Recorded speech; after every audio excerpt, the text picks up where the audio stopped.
అధ్యక్షత వహించినటువంటి సోదరుడు సుందర్ రెడ్డి గారికి, అంతే స్థాయిలో ఈ రోజున ఈ కార్యక్రమం నిర్వహణలో ఎక్కడ కూడా ఇబ్బంది పడకుండా సహకరించినటువంటి తిమ్మమాంబ ట్రస్ట్ చైర్మన్ మరియు సభ్యులకి, గూటుబయలు గ్రామస్తులకి, అదేవిధంగా ఈ రోజున ఇక్కడికి విచ్చేసినటువంటి పెద్దలు, పూజ్యులు, గౌరవనీయులు హిందూపూర్ పార్లమెంట్ సభ్యులు బీకే పార్సారథి గారికి, అదేవిధంగా పెద్దలు, గౌరవనీయులు మాజీ శాసనసభ్యులు పార్థన్న గారికి, పెద్దలు, గౌరవనీయులు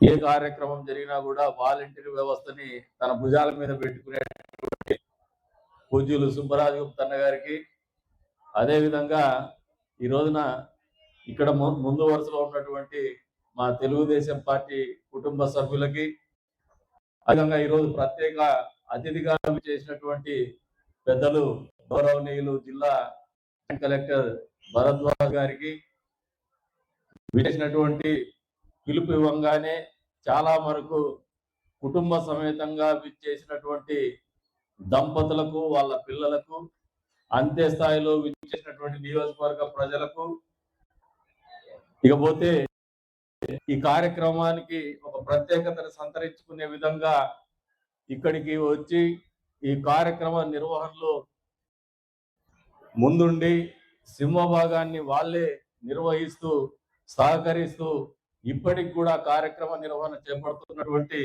ఈషా ఫౌండేషన్ చెందినటువంటి ఒక వాలంటీర్ దగ్గర నుంచి మొదలు పెడితే వారి హెడ్ వరకు కూడా అందరికి కూడా అంతే స్థాయిలో ఈషా ఫౌండేషన్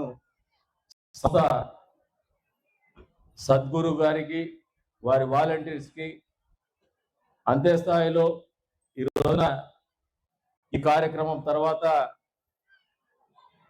రుద్రాభిషేకం కార్యక్రమం నిర్వహించబోయేటువంటి కాళహస్తి పాఠశాల నుంచి వచ్చినటువంటి పురోహితులకి, నిర్వహిస్తున్నటువంటి క్రతువు నిర్వహించేటువంటి ప్రతి ఒక్కరికి, పేరు పేరు పాత్రికేయ మిత్రులు, రాత్రి మౌళ్ళు ఇక్కడే ఉండి టెలికాస్ట్ చేస్తున్నటువంటి పాత్రికేయ మిత్రులకు అందరికి కూడా పేరు పేరున నమస్కారాలు, శివరాత్రి శుభాకాంక్షలు. సంకల్పం అనేది ఉంటే సహజంగానే ప్రకృతి మాత్రమే కాదు ప్రపంచం కూడా సహకరిస్తుందనే దానికి ఉదాహరణే ఇటువంటి కార్యక్రమాలు. అది కదిర్లో జరిగే కార్యక్రమే కాదు, ఎక్కడ ఏ కార్యక్రమం ఈ స్థాయిలో జరిగినా దానికి ఒక సంకల్ప బలం అనేది ఖచ్చితంగా తోడై ఉంటుంది. ఆ సంకల్పం సత్సంకల్పం వేసి 10 మంది మంచి కోసం, ఆ ప్రాంత మంచి కోసం, అభివృద్ధి కోసం పాటుపడాలనే ఆలోచన ఉంటే అన్ని రకాలైనటువంటి శక్తులు అవే సమకూరుతాయని చెప్పడానికి ఒక నిదర్శనం అని చెప్పేసి కూడా ఈ సందర్భంగా తెలియజేస్తాం. మీరు ఒకసారి గమనిస్తే ఏ ప్రాంతానికి కూడా వెనుకబాటుతనం అనేది ఈ అనంతపురం జిల్లాలో ఎప్పటి నుంచో అనాదిగా వస్తుంది.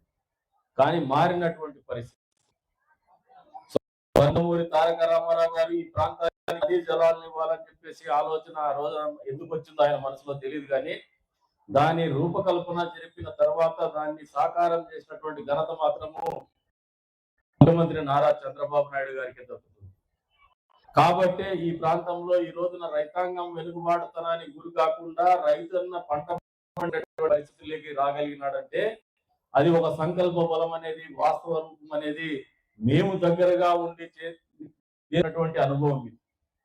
అందులో భాగంగానే ఈసారి మేము ఆలోచన చేసుకుంటూ వస్తే వెనుకబడినటువంటి ప్రాంతంలో చాలా ప్రాధాన్యత సంతరించుకున్నటువంటి క్షేత్రాలు కానీ, స్థలాలు కానీ, పర్యాటక కేంద్రాలు గాను నిరంతరం కళ్ళకు కనపడుతూనే ఉంటుంది. మనం చూసే కోణం కరెక్ట్ గా స్పష్టత ఉండాలి. మనం చూసే కోణం స్పష్టత ఉంటే దాని అందం మనకు కనపడుతుంది. చూసే కోణం సరిగ్గా లేకపోతే ఆ ప్రాంతం చాలా అందవిహీనంగానే కనపడుతుంది. Perception is life. మనం చూసే కోణమే జీవితం. అందులో భాగంగానే మనకు అద్భుతమైనటువంటి దాదాపు ఆర్టిఫిషియల్ ఇంటెలిజెన్స్ వచ్చిన తర్వాత కూడా జీవన విధానంలో మనకు ఎదురయ్యేటువంటి సమస్యలు, సామాజికంగా మనకు ఎదురయ్యేటువంటి సమస్యల్ని అప్పట్లోనే ఆయన కవితల ద్వారా ప్రజానీకానికి అందజేసినటువంటి ప్రజాకవి యోగి జీవ సమాధి ఈ ప్రాంతంలో ఉందంటేనే ఈ ప్రాంతం అదృష్టం. అక్కడి నుంచి మొదలు పెడితే శ్రీమద్ కాద్రి లక్ష్మీ నరసింహ చాలా అందమైన దేవస్థానం. మన దేవుణ్ణి అలంకారం చేసినప్పుడు దగ్గరగా చూసినామంటే అంత అద్భుతంగా ఉంటారంటే దేవుళ్ళు అంత అద్భుతంగా ఉంటారు. అంతే స్థాయిలో ఈ క్షేత్రాన్ని సందర్శించాలనే తపన ఉండేటువంటి ఆరాటపడేటువంటి భక్తులు కూడా పెద్ద సంఖ్యలో ఉన్నారు. ఇందాక పెద్దలు పార్థాన్న గారు చెప్తూ వచ్చినారు, పెట్టి మన ప్రయాణమే జాయింట్ కలెక్టర్ గారి వినాలి. ఎందుకంటే ఇందాక నన్ను అడుగుతాను ఈషా ఫౌండేషన్ ఎందుకు వచ్చిందని. దీని వెనుక ఒక కథ ఉంది. నేను ఇప్పుడు కొత్తగా ఈసారి ఎమ్మెల్యే కాలేదు, గతంలో కూడా ఎమ్మెల్యే చేసిన, కాకపోతే ప్రతిపక్షంలో ఉంది. వంటి వనరులు కావచ్చు, మీ అధికారుల తోడ్పాటు కావచ్చు, ప్రభుత్వం దగ్గర నుంచి వచ్చేటువంటి మద్దతు ఉంటుంది, దాదాపు ఉండదనే చెప్పచ్చు. అటువంటి పరిస్థితుల్లో ఎమ్మెల్యే అయినటువంటి మాకు ఆదాయం చూస్తే 80 లక్షలు కనపడింది సంవత్సరానికి. అరే మన దేవస్థానానికి ఇంత పెద్ద ఎత్తున భక్తాదులు వస్తారు, ఇంత మంచి భక్తాదులు ఉన్నారు, కానీ ఎందుకు మనం ఎక్స్ప్లోర్ చేయడం లేదు అని చెప్పేసి ఆలోచన మొదలు పెడితే ఆ క్షేత్రాన్ని మనము ప్రపంచవ్యాప్తంగా పరిచయం చేయడంలో వెనుకబాటుతనం ఉందనే ఒకే ఒక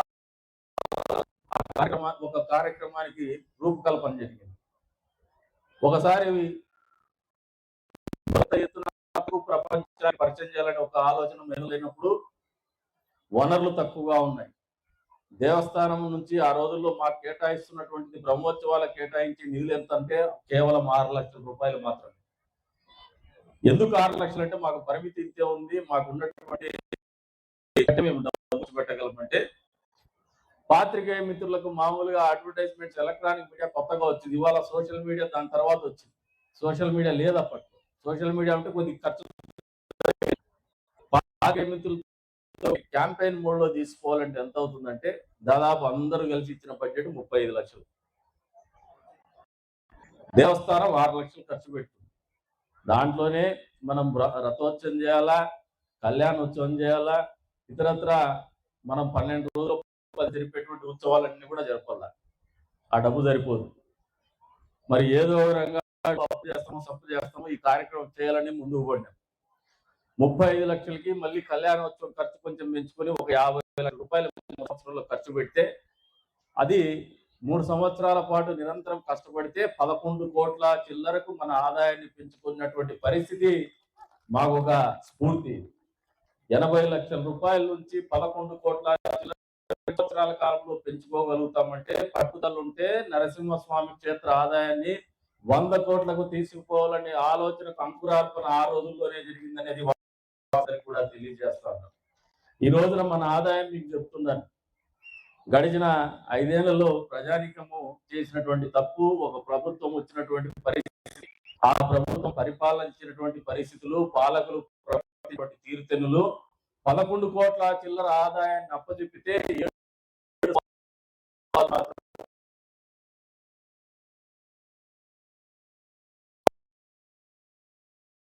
7 సంవత్సరాల్లో వాళ్ళు చేయగలిగిండేది కేవలం 3 కోట్లు. అంటే పాలకులు సరిగ్గా ఉంటే, వాళ్ళ ఆలోచన సరిగ్గా ఉంటే ప్రజలకు ఎంత మంచి ఉదాహరణ మీకు అందరికి కూడా తెలియజెప్తాను.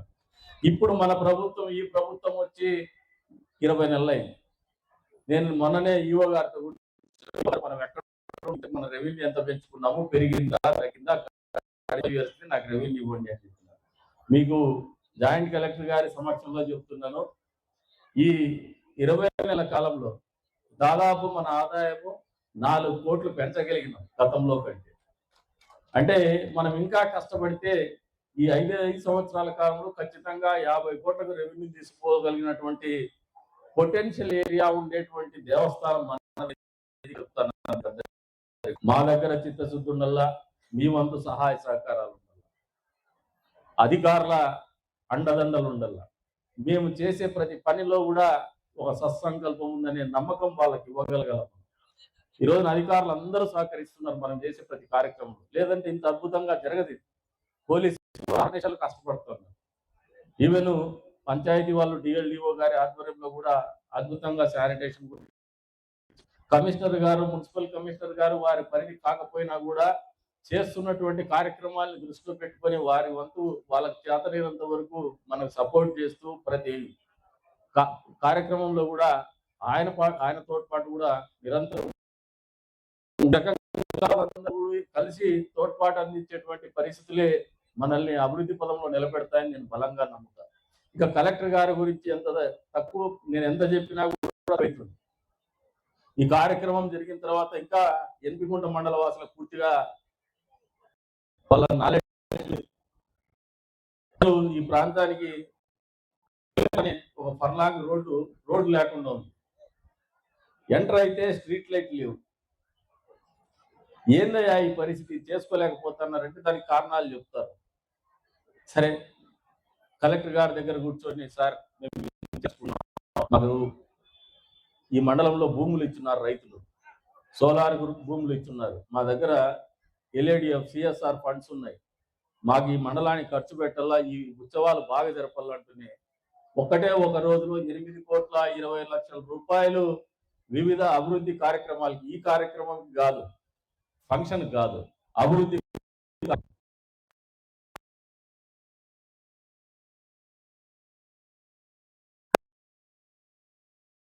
స్థాయిలో ఎన్పిగుంట మండలంలో వివిధ రకాలైనటువంటి రోడ్లకు, డ్రైన్స్, డ్రింకింగ్ వాటర్ కి, ఆటలకు డబ్బులు అందించినటువంటి ఘనత జిల్లా కలెక్టర్ గారు ఒక్క రోజులో చేసినటువంటి పరిస్థితులకి నియోజకవర్గ ప్రజలందరూ మనస్ఫూర్తిగా ధన్యవాదాలు తెలుపుతున్నారు. అంటే వాళ్ళకు కూడా ఒక నమ్మకం ఇవ్వాలి. ఇక ఈషా ఫౌండేషన్ గారి గురించి కూడా చెప్తున్నాను. కలెక్టర్ గారు అడిగినప్పుడు ఈషా ఫౌండేషన్ ని తీసుకురావాలనే ఆలోచన ఎందుకు వచ్చింది?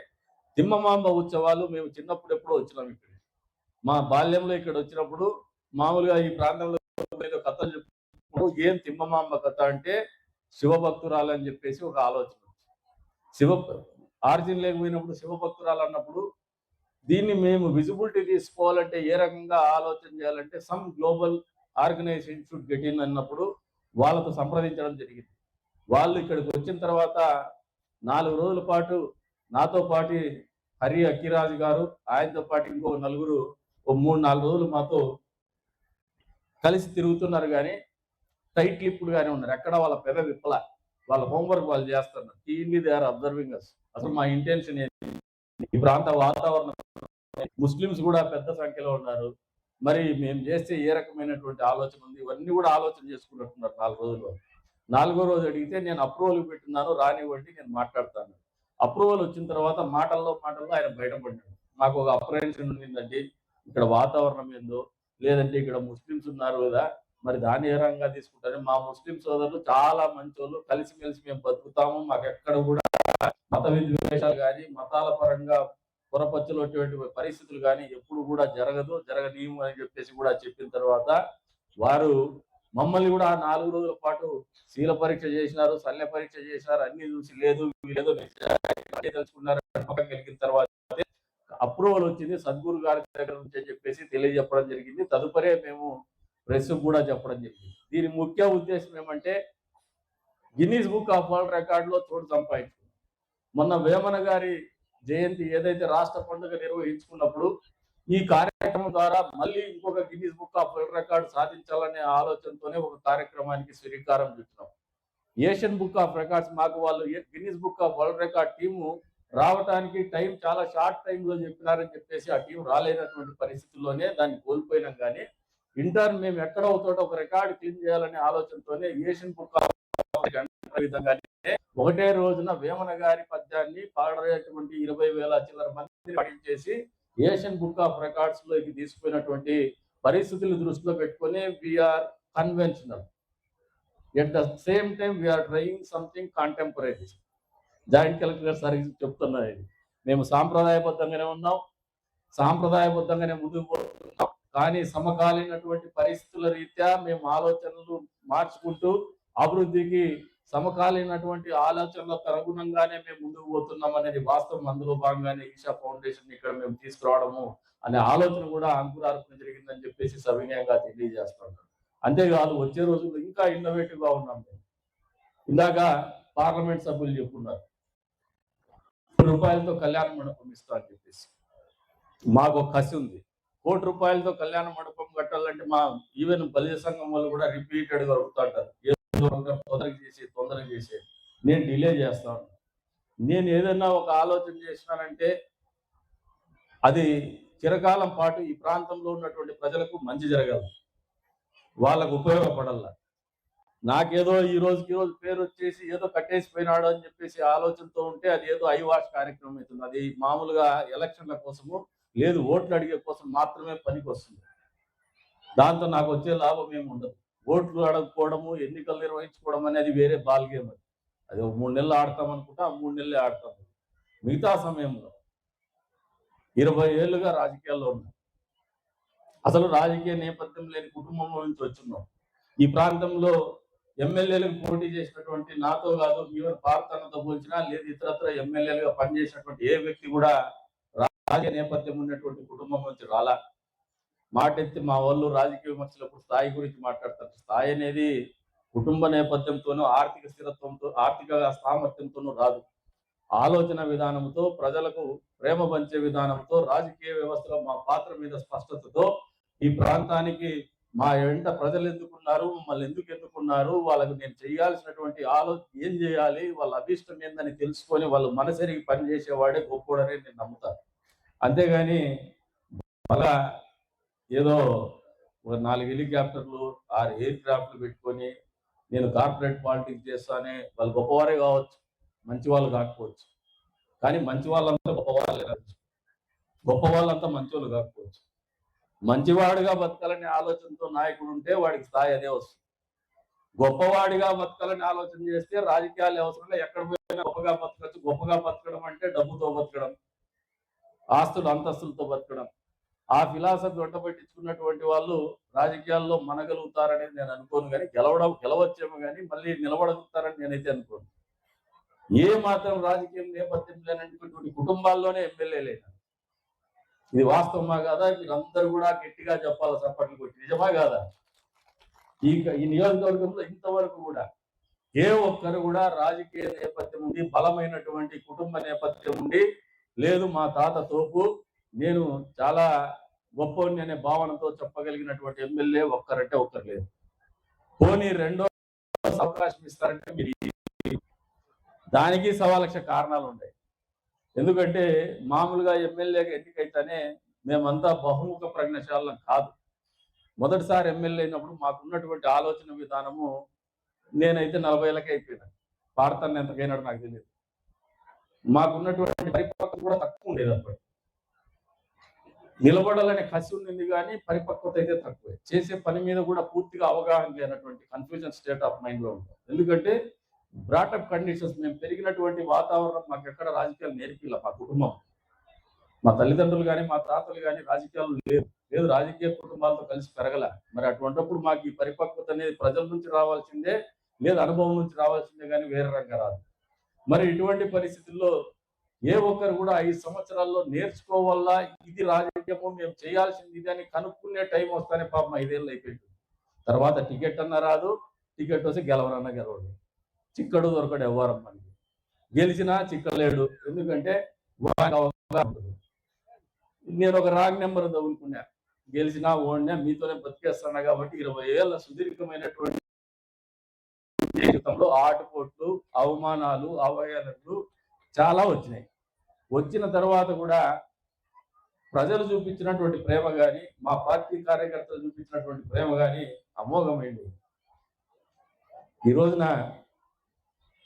అందుకనే ఒక కృతజ్ఞతా భావంతో ఈ ప్రాంతానికి చేయాలని ఒక పట్టుదలతో చేస్తాను. వేరే ఉద్దేశాలే ఏం లేదు.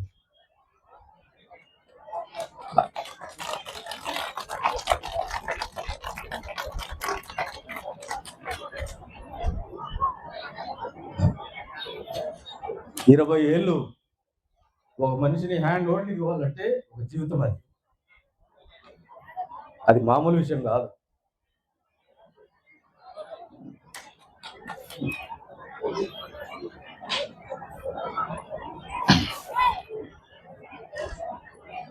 కాబట్టే చెప్తున్నా, రుణపడి ఉన్నాం, ఈ ప్రాంతానికి రుణపడి ఉన్నాం, ప్రజలకు రుణపడి ఉన్నాం, కృతజ్ఞత భావంతో. అందులో భాగంగానే కష్టం చేయాలా, ప్రజలకు మంచి చేయాలా అనే ఒక సత్సంకల్పంతో ముందుకు పోతున్నాం. కాబట్టే భగవంతుడు కూడా తోడిస్తున్నాడు, ప్రజలు సహకరిస్తున్నారు. చేసుకోగలుగుతున్నారు. చాలా మంది 1,00,000 క్వశ్చన్లు ఉన్నాయి. ఇందాకే పాడతాను కూడా, ఇది 4వ సారో 5వ సారో. ఏమంటే అప్పు ఎక్కడి నుంచి తెస్తాడో, ఏం ఎట్లా చేస్తాడో, ఎక్కడి నుంచి ఏం చేయము చెప్తున్నా. నేను చేసిన ప్రతి పని వెనుక 100కు 100% నా కష్టమే ఉంది. సుఖపడాలనే ఆలోచన లేదు. ఇందాక శివుడి రూపకం చూస్తూ కూడా ఆలోచన అర్ధనారీశ్వరుడు. అర్ధనారీశ్వరం అంటే స్త్రీలను గౌరవించల్లా, జీవితంలో స్త్రీల పాత్ర ఎంత ఉంటుంది, కుటుంబంలో భార్య పాత్ర ఎంత ఉంటుంది అనేది తెలియకనే తెలియజెప్పేటువంటి సిద్ధాంతం. ఈ క్రమంలో ఒక లైన్ మిస్ అయిపోతాను, ఎమోషనల్ పోతాను. రాజకీయంగా 20 ఏళ్ల పాటు ఒక మనిషి నిలబడిన తర్వాత నేర్చుకోగలిగినది చాలా ఉంటాయి. ఆ నేర్చుకోగలిగినటువంటి క్రమంలోనే ప్రజల ఆలోచన కానీ వాళ్ళ అభిష్టాలు కానీ తెలిసినటువంటి వ్యక్తిగా ఈ ప్రాంతంలో ఉన్నటువంటి వనరులు పూర్తి స్థాయిలో వినియోగించుకోవాలనే ఆలోచనతోనే కార్యక్రమాలు చేస్తున్నాం. కానీ దీని వెనుక రాజకీయ పరమైనటువంటి కారణాలు కానీ, లేదంటే ఎన్నికలు దృష్టిలో పెట్టుకొని చేసేటువంటి కార్యక్రమాలు కాదని చెప్పేసి కూడా మీకు ఈ సందర్భంగా తెలియజేస్తాను. అందులో భాగంగానే ఇంకా ఈ కార్యక్రమం అయ్యేటువంటి ముందే మళ్ళీ కాద్రి లక్ష్మీనరసింహస్వామి గారి బ్రహ్మోత్సవాలు. ఎప్పుడు కూడా మన బ్రహ్మోత్సవాలు బీబీసీలో టెలికాస్ట్ అవ్వాల, న్యూస్లో. ఫస్ట్ టైం లాస్ట్ బ్రహ్మోత్సవాలు జరిగినాయి. ఆ లాస్ట్ బ్రహ్మోత్సవాలు బీబీసీ న్యూస్లో టెలికాస్ట్ చేస్తున్నారు. It's an achievement. అదొక మైల్ రాయి, గీట్ రాయి. ఆ రోజున నరసింహస్వామి గారి దేవస్థానము చరిత్రలోనే హుండీ ఆదాయం మొట్టమొదటిసారిగా 80 లక్షల పైచి, 84, 88 నా ఫిగర్ గుర్తులేదు, బట్ 80+ అది. 88 లక్షల రూపాయలు సాధించడం అనేది మొదటిసారిగా మొన్న సంవత్సరంలోనే జరిగిందనేది వాస్తవం అని చెప్పేసి కూడా ఈ సందర్భంగా తెలియజేస్తాను. ఈ సంవత్సరం 1 కోటి రూపాయలు దాటుతామని చెప్పేసి కూడా తెలియజేస్తాను. అంటే మనము భక్తిని అమ్మాలనే ఆలోచన, లేదంటే భక్తిని అమ్ముకొని డబ్బు సంపాదించాలన్న ఆలోచన కాదు. మా మనసులో ఏముందంటే, ఈ రోజున ఈ కార్యక్రమం జరుగుతుంది.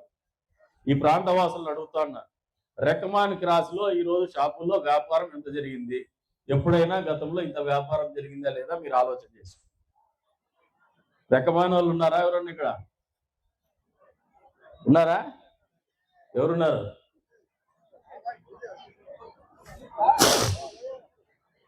నువ్వు వ్యాపారస్తులు కాదు కదా. ఎవరున్నారు ఇక్కడ? నాకు సోదరుడు చెప్పింది, దాండ్లపేంట పెట్రోల్ పంపులో కూడా వాళ్ళకి ఎప్పుడూ లేనంత సేల్స్ ఈరోజు. అంటే మీరు ఇది అన్ని ఎందుకు చెప్తున్నానంటే, నా గొప్ప కాదు ఇది. మన ప్రయత్నం ఎందుకు ఉంది, ఇది మనం ఎందుకు ఈ కార్యక్రమాలు చేస్తున్నామంటే, దీని ముఖ్య ఉద్దేశం ఏమంటే, ప్రజలు ఆర్థికంగా బలపడల్లా, వ్యాపార రీత్యా కావచ్చు, వివిధ రూపాల్లో కావచ్చు, టూరిజంను ప్రమోట్ చేసే ద్వారా ఈ ప్రాంతంలో బయట నుంచి వచ్చే డబ్బు ఎంత పెద్ద ఎత్తున రాగలుగుతుందనే దానికి ఇది ఒక నిదర్శనం. ఇది చిన్న స్థాయిలో ఒక నిదర్శనం ఇది. అందుకే చెప్తున్నాను, కటారిపల్లి వాళ్ళకు కూడా చెప్పిన, ఊళ్ళో వచ్చే వాళ్ళని ప్రేమగా చూసుకోండి అయ్యా. యాత్రికులు వస్తున్నారు, మీరు జాగ్రత్తగా చూస్తే 10 సార్లు వస్తారు వాళ్ళు. మీరు అట్లా కాదు, ఆ ఎన్విరాన్మెంట్ ఫస్ట్ మీ దగ్గర మొదలు కావాలని చెప్పేసి గూటుబయలు గ్రామస్తులకు కూడా చెప్తున్నా. మీకు ఇక్కడ పెద్దగా పర్యాటక కేంద్రాన్ని ప్రమోట్ చేయాలంటే నేనేం ముఖ్యమంత్రి కాదు, లేదంటే ముఖ్యమంత్రి గారు సహాయం చేయగలిగినా లిమిటెడ్ గానే ఉంటుంది. రాష్ట్రం ఉన్నటువంటి ఆర్థిక పరిస్థితుల్లో మనకు ఒక చైతన్యం రావాలా. మీకున్నటువంటి పరిస్థితుల్లో చాలా మంచోళ్ళు గుటిపల్లి గ్రామంలో ఉండేటువంటి మనుషులు ఇక్కడ చాలా ప్రేమగా ఉంటారు, చాలా అనుకువగా ఉంటారు. మీరు హోమ్ స్టేలో అందరికీ భూములు ఉన్నాయి, పండ్ల తోటలు ఉన్నాయి. ఓ చిన్న అవుట్ హౌస్ ఏదన్నా కట్టించుకొని ఉన్న దాంట్లోని పెద్ద బంగ్లా కాకపోయినా హోమ్ స్టే విధానానికి మీరు ఎంకరేజ్ చేయమని చెప్పేసి మొదటి రోజు చెప్తున్నా, మళ్ళీ ఈ రోజును కూడా తెలియజెప్తాను.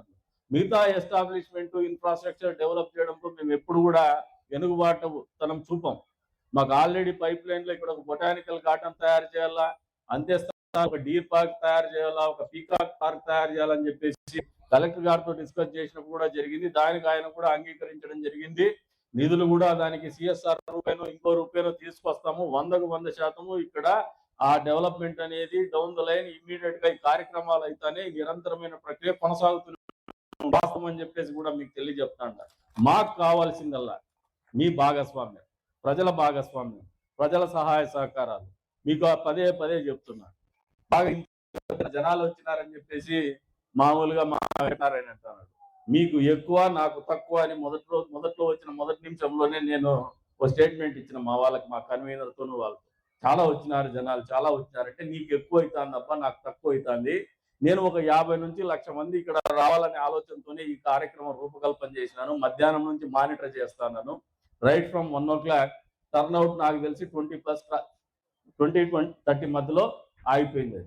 మేము రీచ్ కావాల్సింది ఒక 1 lakh టార్గెట్ పెట్టుకొని ప్రోగ్రామ్ రూపకల్పన చేసాం. అంటే మనం రీచ్ అవ్వలేదనేది వాస్తవం అని చెప్పి మీ అందరికి కూడా తెలియజేస్తున్నా. ఎప్పుడు కూడా మనల్ని మనం భుజం కొట్టుకొని శభాష్ అనుకుంటే ముందుకు పోలేము. ఎప్పటికప్పుడు అసర్టైన్ చేసుకొని నిజంగా మనం అచీవ్ అనేది ఆలోచన నిజంగా మనం 1,00,000 మందిని తీసుకురాగలుగుంటే ఎస్ నెక్స్ట్ సంవత్సరానికి 2 lakhs పెట్టుకుందామని ఇప్పటి నుంచి రూపకల్పన చేసుకోవాలి. మీకు ఇప్పుడు చెప్తున్నా, బ్రహ్మోత్సవాలు మాకు ఈ కార్యక్రమం అనేది మా మైండ్ లో మొదటి రోజే ఉంది. వేమన జయంతి ఉత్సవం జరిగిపోయిన రోజే ఈ బ్రహ్మోత్సవాలు కూడా ఇది చేస్తున్నాము. వారం 10 రోజుల నుంచి మేము బ్రహ్మోత్సవాల ఏర్పాట్ల మీద ఆల్రెడీ ముందుకు పోయేసి ఆ కార్యక్రమాలు కూడా చేస్తూనే వస్తున్నాం. మేము నిరంతరం పనిచేస్తేనే ఈ కార్యక్రమాలు జరుగుతాయి. కానీ దౌర్భాగ్యమైన పరిస్థితి, మనం ఒకటి ఆలోచన చేయాల్సినటువంటి పరిస్థితి ఏమంటే, ఒక వ్యక్తి మీద ఆధారపడద్దండి, కందిగుండ ప్రసాద్ మీద కూడా ఆధారపడద్దండి. ఇది శాశ్వతంగా నడవాలి. నిరంతరం ఈ ప్రక్రియలు కొనసాగుతూనే ఉండాలి. ఇక సామాజికంగా మనందరూ బాధ్యత తీసుకోవాలి. అప్పుడు ఇటువంటి జరుగుతూనే ఉంటాయి. కానీ ఏ ఒక్క వ్యక్తి కోసమో ఆగితే మాత్రము అభివృద్ధి అక్కడే ఆగకూడదు అనేది నేను బలంగా నమ్ముతున్నటువంటి సిద్ధాంతం. మిమ్మల్ని ఆచరించమని చెప్పేసి మా పార్టీ నాయకులందరికీ కూడా తెలియజెప్తాడు. ఎందుకంటే పాలిటిక్స్ లో నాతో పాటు 20 ఏళ్ల పాటు చాలా మంది 80% 20 years నుంచి ఉన్నారు, నాకంటే సీనియర్స్ ఉన్నారు. కానీ రాజకీయం అంటేనే ఎన్నికలు ఒకటే రాజకీయం కాదు. ఈ ప్రాంత అభివృద్ధి కోసం మనం ఆలోచన చేయాల్సినటువంటి బాధ్యత మనందరి మీద ఉంది. ఈ ప్రాంతంలో నివసించేటువంటి ప్రతి ఒక్కడు కూడా, అది ఏ పార్టీ వాడైనా కావచ్చు, ఆర్థికంగా స్థిరత్వం సాధించాలి. మనకున్నటువంటి రుగ్మతలు, మనకున్నటువంటి చెడ్డ పేరు కూడా జిల్లా ఏమంటే కదిరోల్లా అంటారే లిటిగేషన్ అంటారు. ఇది వాస్తవమా కాదా? ఎందుకు వస్తుంది? మనం మంచోళ్ళం. వాస్తవంగా మనం ఇచ్చేటువంటి ఆతిథ్యం ఎవడివ్వడు. కానీ ఎందుకు వస్తుందంటే మన మాట మీద నిలబడలేకపోవడం. దీనికి మాట మీద నిలబడలేనటువంటి పరిస్థితి ఏమంటే, ఏ మనిషి స్వతహాగా చెడ్డోడు కాదు, పరిస్థితులే ప్రభావమే మనిషిని మంచి మలుస్తూ ఉంటాయి. ఈ ప్రపంచంలో చెడు అనేది ఏది లేదు, మంచి అనేది లేదు. ఎదుటోడు చెప్పిండేది అది మన మాట మీద ఉండి కరెక్ట్ గా చేస్తే కాకుండా ఎదుటోడు చెప్పింది నో అని చెప్పినా, లేదంటే మనం చెప్పినటువంటి మాటకు నిలబడకపోయినా అది అబద్ధం కింద వచ్చినా కిందే నిర్వచింపబడుతుంది. అది తప్పు ఏర్పడుతుంది. ఆర్థిక స్థిరత్వం సాధించుకోలేనటువంటి పరిస్థితుల్లో మనకు వెనుకబాటుతనం ఉందంటే అది ఇన్ని రోజుల పాటు, ఇన్ని సంవత్సరాల పాటు మనల్ని వెంటాడుతూ ఉండేది నాయకత్వ లోపం మాత్రమే. నాయకత్వాన్ని పెంపొందించుకోవాలంటే ఎమ్మెల్యే ఒకటే నాయకుడు కాదు. Leaders are there in each and every place. వేరే ఫీల్డ్స్ లో ఉంటారు. రైతుల్లో కొద్దిమంది ఉంటారు, వ్యాపారస్తుల్లో కొద్దిమంది ఉంటారు, ఉద్యోగస్తుల్లో కొద్దిమంది ఉంటారు, స్టూడెంట్స్ లో కొద్దిమంది ఉంటారు, కొద్దిమంది ఉంటారు, ఉంటారు. ఆ నాయకత్వ లక్షణాలు అనేది సవ్యంగా ఉండగలిగితే మంచి జరుగుతుంది. మీరు నేర్చుకోవాల్సిందల్లా ఇప్పుడు ఈ ప్రాంతంలో ఈ కార్యక్రమం జరిగిన తర్వాత అయిపోయింది, సక్సెస్ అయిపోయింది అని చెప్పేసి this is not a political meeting, political function కోసం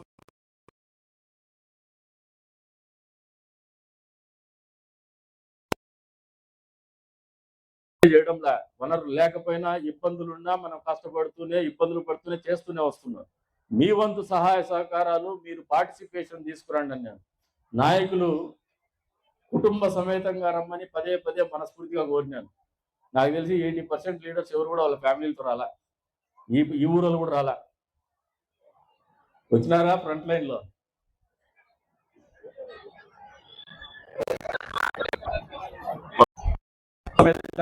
మాదనే భావన ఉంటుంది, ఓనర్షిప్ ఉంటుంది, కమిట్మెంట్ ఉంటుంది. ఆ ఉద్దేశంతోనే మిమ్మల్ని ఆహ్వానించడం జరిగింది.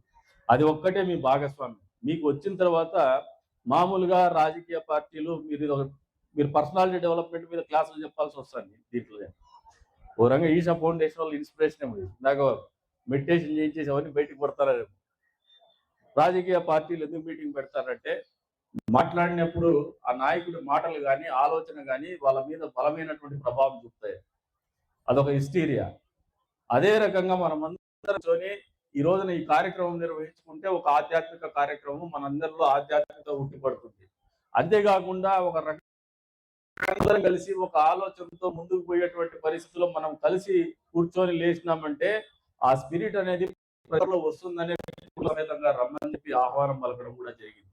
అందుకు అనుగుణంగానే మీకు ఏ లోపాలు లేకుండా కూడా ఏర్పాటు చేస్తామని మాట ఇవ్వడం జరిగింది. మాటకు తగినట్టే మేము కట్టుబడి నడుస్తున్నాం అనేది కూడా వాస్తవం. మీకు ఎక్కడా లోటుపాటు చేయలేమే. ఇందాక సోదరుడు వెంకటనారాయణ చెప్పినాడు అన్నదానం అని. దయచేసి అన్నదానం అనే మాట మా కార్యక్రమాల్లో మాట్లాడదు. మీరు కూడా క్షమించమని చెప్పేసి కూడా కోరుతా ఉన్నాం. ఇది అన్నదానం కాదు. అన్నానికి లేనటువంటి వాళ్ళు ఎవరు లేరు. ఇది కేవలం ఆతిథ్యం మాత్రమే. మీరందరూ మా అతిథుల కింద మిమ్మల్ని ఆస్తున్నాం కానీ అన్నదానానికి మాత్రం పిలవలేదని కూడా వాస్తవం అని చెప్పేసి మీకు అందరికి కూడా తెలియజేస్తాను. ఆ మాటలకు క్షమలు కూడా కోరుతాం. ఇక మీరు వచ్చే రోజుల్లో మీ నుంచి భాగస్వామ్యం కావాలంటే ఇటువంటి కాల్ ఇక్కడ ఎప్పుడు ఇచ్చినా ఇంకా ఎంతసేపు బ్యాటింగ్ చేయాలా చాలా ఇంకా ఎన్నిసార్లు కాల్ ఇచ్చినా ఇటువంటి కార్యక్రమాల్లో మీరు కుటుంబ సమేతంగా రండి. మిమ్మల్ని మా కుటుంబ సభ్యులుగానే మా ఇంటికి వచ్చినటువంటి అతిథులుగానే మేము చూసేటువంటి ఆలోచనతోనే కార్యక్రమాల రూపకల్పన కూడా చేస్తున్నాం అనేది వాస్తవం అని మీకు ఈ సందర్భంగా తెలియజేస్తున్నాను. అందుకనే ఎక్కడ కూడా సంకోచం లేకుండా లేదంటే వేరే రకమైనటువంటి ఆలోచన లేకుండా కార్యక్రమాల్లో భాగమది మా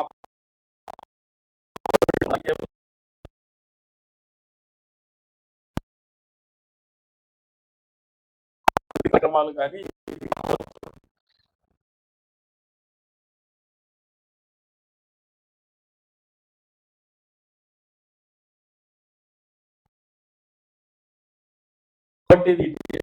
బ్రహ్మోత్సవాల కింద మీరు ఆచరణ చేయండి.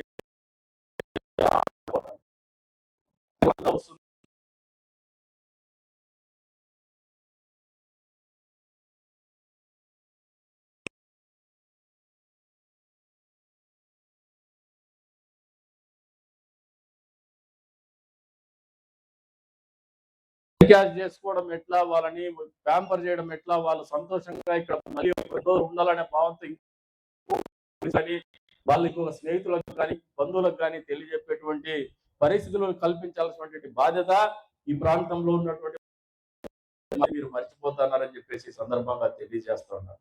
ఎప్పుడైతే వాళ్ళు వచ్చినటువంటి వాళ్ళు సంతోషంగా ఈ ప్రాంతంలో లేదు మంచి స్థలానికి వచ్చినాం, ఈ ప్రాంతంలో మంచి ఉంది, సంతోషం ఉంది, మంచి వాతావరణం ఉంది, మంచి మనుషులు ఉన్నారు, మంచి వసతులు ఉన్నాయని చెప్పగలిగితే అద్భుతాలు సృష్టించగలుగుతారు. మీ జీవితంలో ఆర్థికమైనటువంటి పరిస్థితుల్లో మార్పులు ఖచ్చితంగా వస్తాయని చెప్పేసి కూడా ఈ సందర్భంగా తెలియజేస్తానే ఈ రోజున ప్రభుత్వాలు ఇందాక పెద్దలు చెప్పినారు, కేంద్ర ప్రభుత్వం కావచ్చు, రాష్ట్ర ప్రభుత్వం కావచ్చు, మీరు ఒక పరిశ్రమను తీసుకు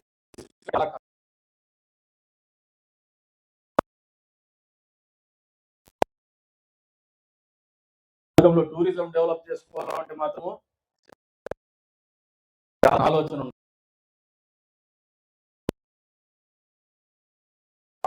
ఆలోచనని కానీ వాళ్ళ చూపుల్ని కానీ మన వైపు మరల్చే విధంగా దాన్ని ఆ ప్రయత్నమే ఈ ప్రయత్నం అని చెప్పేసి మన కలెక్టర్ గారికి కూడా తెలియజెప్తున్నాను. వచ్చే రోజుల్లో మీ అందరి మాకు సంపూర్తిగా కూడా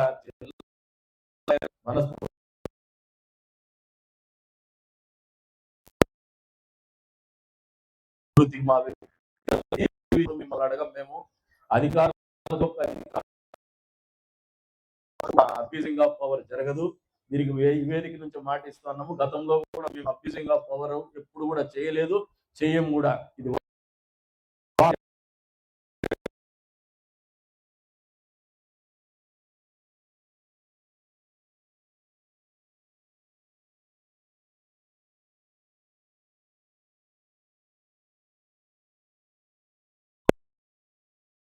తెలియజేసుకుంటూ ఈ కార్యక్రమంలో పాల్గొంటున్నటువంటి ప్రతి ఒక్కరికి కూడా పేరు పేరున